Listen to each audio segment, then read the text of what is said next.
Hey everyone, Pam Bam Richard here, and welcome to episode 8 of the Bomberman Hero playthrough. In the last episode, we finished area 1 of Kanatia, and in this episode, we'll be moving on to the Death Temple here with a little bit of a cutscene that will actually introduce us to some foes that we'll be encountering further on in the not this episode, but further on in the adventure here. And Bomberman, without hearing how loud that beast is behind him, I believe his name is actually I don't remember what his name is, but her name is Nadia, if I recall correctly. But yeah, essentially we will be taken to a prison here, and this will mark the start of our next level here. These levels are going to get a little bit more technical now. I mean, it would make sense since we're halfway through the game, and I welcome it. But boy, does this game throw you some curveballs right now. So first off, we're going to use our bomb kick ability, and I think that's pretty much one of the only few times where you're supposed to use it to advance. And as always with some new stages, we have some new enemy types right over here. We got a rolling hand, that'll give us 100 points upon destroying it. And yeah, so what I mean by technical is that, you know how I've always talked about at the start of this playthrough where you have to constantly explore to make sure that you get all the points? It's a lot more prominent here. That mindset is much more prominent here in this planet, and you have to be careful about when and how you should grab the power-ups that you need in order to advance. We won't be seeing that much in this area, but for the next area, it will definitely be a huge part of its level design. But yeah, Kanatia is where the level design starts to get a little bit more interesting and a lot more difficult. I mean, it's as expected with natural progression of a game, but it's very nice when a game can do that. Keep in mind that I've grown up with Kirby games where, while it still does it, it's not really as dynamic as other games are, like this one. Also, this song is still one of my favorite songs in the soundtrack. We're starting to be introduced not only to new enemy types, but also new... Okay, speaking of enemy types, yes, some of the Sphinxes here, the Sphinx heads here, the Pharaoh heads, my apologies, can actually tackle you if you are within their line of sight. And it's a little bit annoying, and it definitely freaked me out when I was younger, but there are only 2 of those in this stage, but there are definitely more in the levels that we progress through. And speaking of level design, you're going to be seeing a lot of these narrow pathways throughout Kanatia, and yeah, they definitely want you to make sure that you are maintaining your momentum and movement properly, or else you're definitely going to get caught pretty bad. So we're going to use this warp right over here, which will bring us to this small area here that isn't reachable in any other circumstance, and we have our yellow heart here, reminding you that the gold hearts actually do restore all of your empty heart containers, so that's very nice to get right here. And this warp will actually bring us to a couple more gems here, but this time at the very beginning. Make sure to hit the switch because it'll get us access to that wall through item right there. And that actually gives us access to the second exit of this stage, but we won't be doing that in this run here. In fact, I'm just going to be off-screening the second exit, but there's really nothing special to it. The second exit is right here, so we're going to be going for the complete run. I'll off-screen the second exit, and it'll grant us access to the 2 stages before the 4th stage of this area. But yeah, quite a bit of backtracking, but that's okay. We just have to be wary of how we platform here because, again, they really do love these floating bridges, essentially. I mean, they liked it back then in Planet Bomber even, but they're going to get a lot more narrow as the stages go by here. So, beginner's trap always, as you first go through here, you don't know which one's going to pop out and attack you. There you go. So, obviously I couldn't remember that either, but I'm pretty sure there's... Actually, now that I think about it, I'm pretty sure there's 3 of them. But a little bit of a sneaky red gem they have over here. Just gotta reverse the spike trap accordingly in order to pick it up. And the final one is right here, I'm pretty sure. Oh no, so I was right, there was only 2. So climbing up here gets us our 500 points, and which will get us our closer to our target score, which is 3,000 after killing that enemy, and we are done with Death Temple 5 rank. Okay, so our next stage here is Death Road. The target score is 4.5k. This one is a lot more linear compared to the other ones that I've been teasing about as we go through this area, but it certainly does bring its gimmicks, and they're kind of interesting, but it doesn't really get too interesting until the very end, and maybe in the midway point, depending on your cup of tea. But the first part here is good to get some extra bonus points by killing these knives. Once again, enemies that self-destruct themselves or are very hard to miss or kill are not included into the target score, so it's a good thing that they added those knives at the beginning here. We have ourselves a Moai statue from the Death Temple here. This one's just out to kill you. Thankfully, it didn't bring its buddies over, but yeah, first part of this stage isn't really much. It's just very narrow, so you have a little bit of breathing space in order to dodge some attacks and whatnot, but that's going to prove a bit of an issue, or a bit of a help, or practice, as we get into the next area here. So next area here, we have ourselves these time bomb enemies here. They do eventually explode on their own, hence the whole gimmick of being a time bomb. So they can either do two things. They can constantly go towards you and fire those homing missiles, or they will explode on their own. I don't really remember how long it takes for them before they explode on their own. Maybe like 4 times that they fired the torpedoes, the homing torpedoes at you, or missiles if you prefer. But yeah, it does get a little bit annoying here because, again, you don't really have that much maneuverability in this space here, despite how it looks. The homing missiles, they definitely home on you pretty quickly, and considering how stiff Bomberman's movement is sometimes, it does get a little bit hard to adjust to, and this is a point where you can definitely lose quite a bit of HP if you're not careful, so don't be surprised if you see a bit of, see, look at that, like, sometimes the missiles go out even before the enemy retracts himself there, so I don't think there are any more after this, and once again, the narrow halls here, the narrow paths here to get your collectibles. Again, Kanatia is you're gonna be seeing a lot of that as we continue through the game now. And Kanatia Area 2 is where this all becomes a lot more prominent in its level design.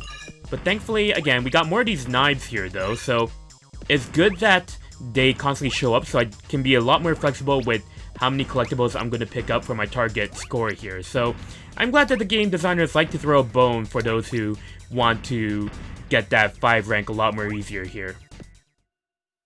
So we're back over here, and more knives, which is good, so I don't have to worry about platforming into going to the second level of this part here. So honestly, I think once we pick up the heart power-up and destroy all of these knives, or not even picking up the heart power-up, I'm gonna pick it up anyway just for my health. And there's the annoying gimmick right there. A rolling boulder. That's one half of it. The second half is gonna be something that we've seen before in another planet, but the thing is that you can't really tell when that boulder's gonna roll in, and it's really unfortunate. And the second gimmick right there is the door. The door is gonna come back and attack you. But yeah, as far as I know, I can't really tell if there's actually a tell for when the boulders would roll in. I think maybe if you're standing on that narrow path there, they might roll in, but otherwise, okay, that wasn't so bad. Never mind, forget my worries. We managed to get our 5 rank with 5.1 points. 5.100 points. So that would take us to Float Zone, but we actually took the second exit off screen from Death Temple, heading into Death Garden. Death Garden, the target score here is 3.5k, and we also have our first Addock Bomb here. This was also a stage that kind of creeped me out when I was younger. It was more so because of the element of surprise of seeing the enemies as you go through the grass, or the floral design here. You'll see that very shortly here. And again, the narrow paths are definitely going to be something as we continue on up to the second level of the stage. And where are those enemies? I don't think they're here yet. They should actually be popping up right over here. Yes. So random enemies coming up from the ground there that are like those plant enemies that have one eye. Besides Tales of Symphonia, I can't really think of, or Tales games, I can't really think of any other games that have plant enemies with one eye. Is that a popular thing? I don't know. I think it might have shown up in Paper Mario, but regardless, the surprise factor of going to the stage blind for the first time and discovering these plant enemies is a bit of a... was a bit of a shock to me when I was younger, but, you know, when I was younger, or even now, I still don't really handle horror or thriller stuff that well, but that's a whole different story altogether here, as we're going to get rid of more of these plants here, and as you can tell, we now have the shard gimmick back, so gotta collect the 4 shards, and the last shard is all the way at the top of this level. So they really spread them out very evenly in terms of distance and altitude. So the key is, again, you gotta constantly have to keep moving around to make sure that you're not missing any of these plants, because outside of the Adduct Bomb, you're not really gonna be given that much in terms of bonus points. So there's no knives in this stage, unfortunately. And yeah, it's like, again, it's pretty much like a beginner's trap thing, where if you obviously if you don't go through the stage the first time, then you're going to be running into these plants several times. Even I forgot some of their positioning.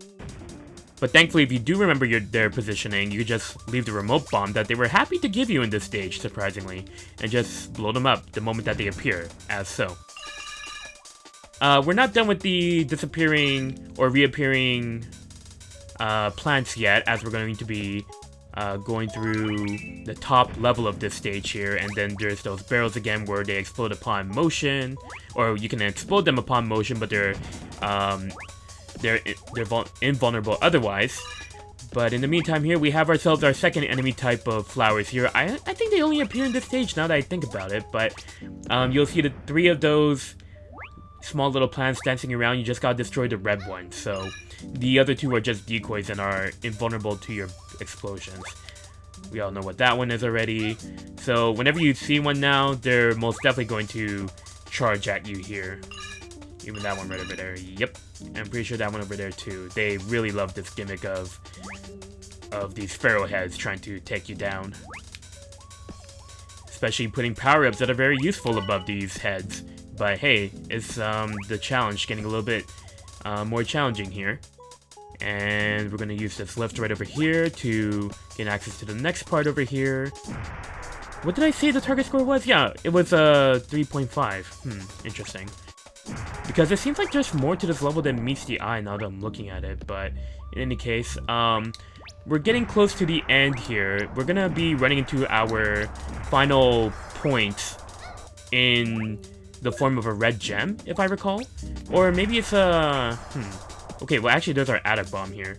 That will actually give us the 3.5. I can't remember what other item gives you the 50 points that you need in order to finish it, but whatever. I'm just going to use the Adduct Bomb here as our boost to get our 5 rank, and we're done with this stage. Death Garden. Very nice. 5 rank. Alright, so after finishing Death Garden or Death Road, it leads us to Float Zone right over here. So Float Zone, the target score is 3.5k points. We have ourselves 300 points here that we can pick up instantly. 300 bonus points, in fact, so that will give us a little bit of leeway for our 5 rank. But I screwed up in getting to the last one, but that's not so bad. The gimmick to this stage are these bubble panels. If you run into them, you will float. I mean, hey, gameplay changes. It's not so bad. You don't get points for these panels though, so... oh, look at that. Some more bonus points here. Jeez, that sounded so annoying. And this was a time before car alarms were a thing, when this game came out. But, in any case... Yeah, so this is pretty much the gimmick of the stage, just using the bubble panels here. They don't get really too technical with these since you're introduced to them in this stage, but... For the Adduct Bomb here, yes, our second Adduct Bomb is here. You do have to be a little bit precise in order to pick it up. And yes, you do have to use the bubble panels in order to pick it up. But yeah, otherwise, it's nice to see every now and then gimmicks that don't involve the power gear, because it still involves Bomberman's movement and platforming skills, but, you know, it's nice to change it up every once in a while, but don't make it be like the sole direction of the game thereafter. Or, you know, like, don't let it last too long. And this one doesn't overstay its welcome at all. It's okay. It's very harmless. So, as you can see there, the Adduct Bomb is just... What the heck? Did I activate the one that was like, oh no, that's gonna get so annoying. That noise is gonna stick there until I kill that enemy above. Isn't it? Okay. I am not going to go through the rest of this stage picking up that Adduct Bomb with that annoying siren in the background. Let me kill it. Wait, where'd it go? Oh, gee, it!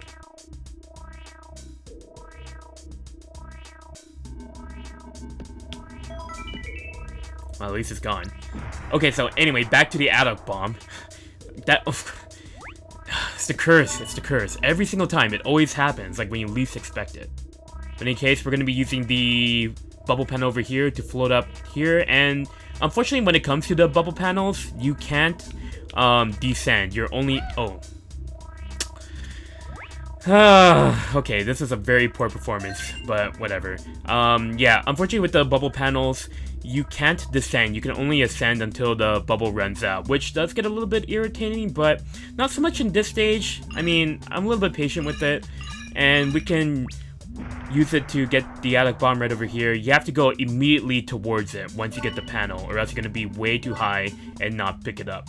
That's the only downfall, but also the challenge at the same time with those bubble panels there. Oh man, we guys could have like 200 extra bonus points, but the last bit of that should be on that platform there, if I recall correctly, I hope, because we're kind of short on points right here. Oh no, wait. Never mind, we're good. The target score is 3,000, not 3.5. Don't want to make the same mistake like the other stage back in Kanatia. Oh wait, but first things first, you have to hit the switch, duh. I swear I remember my notes. But in any case, we got our 5 rank here. 3,350 points. Seals the deal. Alright, next up we have the Aqua Tank. It is also 3,000 points. And again, we have more of those narrow pathways that we're going to be seeing. And you really have to be careful with this stage, as you would any other stage. But here you have to be extra careful because you want to make sure that you get all the points before killing the final enemy, which is in the way of how you have to finish the stage, because you finish the stage not by conventional means by getting to the exit. You actually have to destroy and explode the blue tank, which is all the way at the top of the stage. So yes, this is a vertical level, which is okay. I like... Oh jeez! I like practicing Bomberman's platforming as much as the next guy here. But yeah, it's just we have to be careful in terms of our platforming here, because we gotta make sure we collect all the points, which does require a bit of precision in our platforming to pick it up. And a little bit of precision in our aiming too, which happens at the very end of the stage here. But otherwise, it is still a very short stage, just as you would any other 3D platformer game. But yeah, in its shortness, you do have to be precise in the points that you pick up here. So one of those precise moments is that we have to jump all the way down to this platform to pick up these 2 red gems. Make sure you pick them up before you progress, because you're not going to go all the way back down here for any other reason besides getting those 2 red gems. If I can get the timing right here to jump to the next lift here. Or I could always go to the other end there, but you know, pick your own, choose your own adventure, right? So let's destroy this bomb right over here to get us access to the rainbow gem behind for the extra 1k. It'll also grant us access to this part over here. It's a little bit scary to have the 4 firepower here, because you can't jump or be in the air still while you're killing that enemy. And this enemy over here, make sure you aim properly, because if you don't, this is how the level ends. And if you miss him, then you'll get screwed over the 5 rank. We have ourselves a small little cutscene illustrating what Bomberman's actions has done to the stage, because we'll actually be going further into the path over there that the fire was blocking in the Aqua Way. Oh boy, the Aqua Way. What do you do when you first see a huge enemy that wants to devour you and is very menacing upon sight of it? I mean, think about it. I'll give you 5 seconds. By the way, this is the enemy that I'm talking about, right after we get into this other cutscene. I'm very surprised by the small amount of stage cutscenes we have here. I mean, I'm not knocking it or anything, it's just sort of odd to just have a small cutscene just illustrating what Bomberman's doing. But yes, this is the enemy in question. What do you have to do when you see an enemy like this? Go inside his mouth, fire a bomb right away first off, because I hate those bacteria inside. The target score of this stage is 9,000 points. Why is it 9,000 points? Is because you have to go inside the Skull Dragon here. And yes, you can destroy the Skull Dragon before you get any of the points inside here. And the points outside of this dragon, you're not going to get to the 5 rank. I replayed this level 5 times! Okay, I replayed this level like several times in order to get the 5 rank here, and it's annoying. So the second thing you have to watch out for is this bacteria. Its line of sight is very, very far. It's like, not even like Like, you saw that thing going towards me. You saw the one behind it going towards me. Its line of sight is extremely far, and you have to kill them all to sort of support your 9,000 points here. They are being very strict with this level here. And they move so fast too, quicker than Bomberman. So it's kind of hard to react accordingly as so, when you don't even know how far their line of sight is. Like, even now, I sort of forget it at times. This level, man, if I'm talking about how technical levels are, this level certainly takes the cake in terms of how cautious you have to be. Because generally in, like, Bomberman stages, you want to, like, just progress. Well, I mean, it is... The 4-level explosion certainly doesn't help matters either. And then there's more of these... See, you saw that one. That one was trying to, like, target me. Oh, okay, it got way too close. So, honestly, the blast radius here, it would be much more helpful to have, like, a 3 or a 2. Considering that they only just get killed in one hit. And considering how narrow the pathway is, like, the blast radius doesn't really help in the long run. Because you're just gonna get caught in your own line of fire. Oh, man.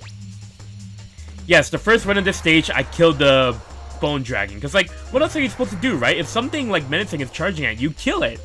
It gave me 2,000 points, which was nice, but I was so frustrated when I relearned that you had to do this. Because, again, I 5 ranked this game before. Like, all 5 ranked this game before, for the most part. And this was something that I completely forgot. So, now we're outside of the Skull Dragon here. And now we can kill the Skull Dragon. So we're going to use all this space that we have, because it warps us to the end of the stage, actually. But then the Skull Dragon should be coming up soon. I'm not going to destroy any of these... There's the Skull Dragon. I was like, where the heck is the Skull Dragon?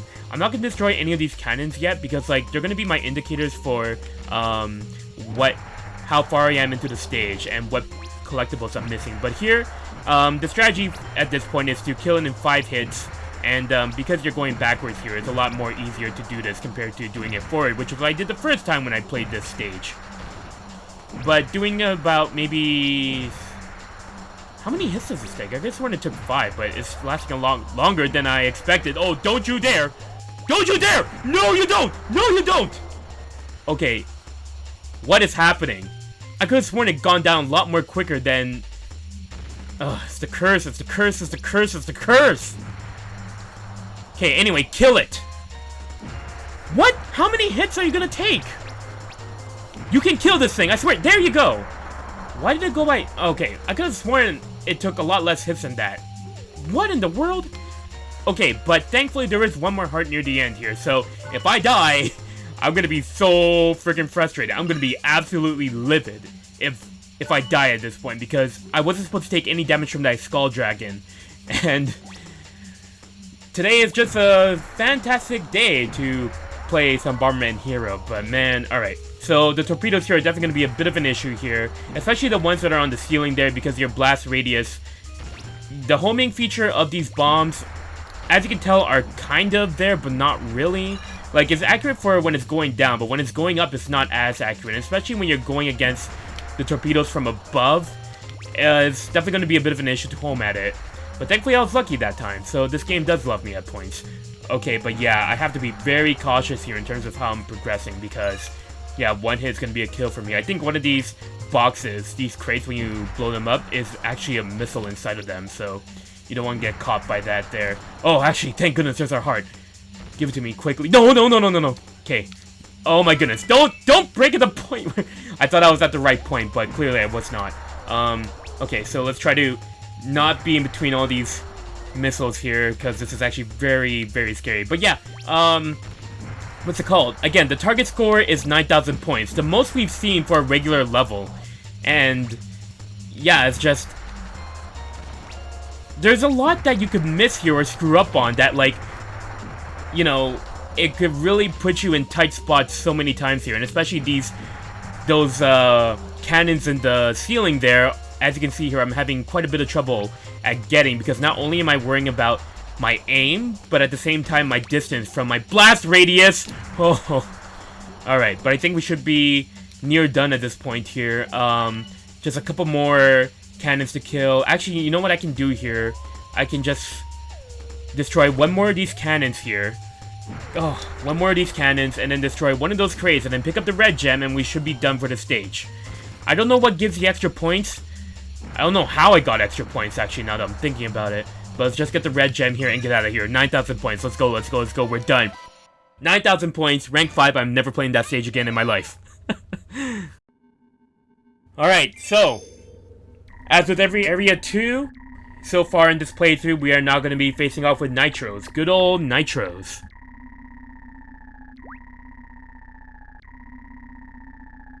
So again, it's just the usual shtick here with the cutscenes here. Bomberman must save Princess Million, and now I have to defeat Nitro, so on and so forth. Again, I can't be enough of a broken record here at this point. Story, not really much here, but Nitro's here. The target score to get the rank 5 is 6.5k points. He's gonna lose the disc attack, but instead he's going to have barriers instead. So you have to destroy 3 of these barriers in order to damage him, which is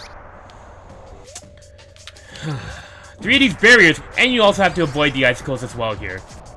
Can I not lose a life here? Please and thank you. Alright, but otherwise, after getting rid of the barriers, it's just, same affair as you've seen with every other Nitros fight. But this time, your field is much smaller here, and while you're circling around to get Nitros, there's still those 4 electric panels at each corner here of this own little square, so just gotta be careful of that. But you can still interrupt Nitros whenever he's gonna start off his icicle attack. And otherwise, this should be an easy fight here, especially with the 4 blast radius. The same thing that caused me to lose damage here is also helping me out immensely in terms of how much I have to damage Nitros here. And he should be done soon. Come on, 6.5k. It shouldn't be so bad. Come on, Nitros. Take it, take it. There you go. Alright, that was way too close. I didn't want to replay this boss fight again. But there's our Nitros fight here. We got ourselves our rank 5. And we're pretty much done with Area 2 of Kanatia Star. Very nice. So it turns out Miss Frowny Face over here is going to be rescued by us, thankfully, awesomely, and guess what? I mean, honestly, do you really have to guess at this point? She's just going to be transported away, but this time she's actually just a hologram. I don't know if she's a hologram or an actual, probably the actual princess, I don't know, she wasn't speaking, but whatever. Who cares? We're finished Area 2. In the next episode, we'll be going into Area 3 of Planet Kanatia. Kanatia Shrine, and the technicality of the stages are going to get even more aggressive and difficult from here on forward. So until next time, I cannot wait for the hard coaster, and take care.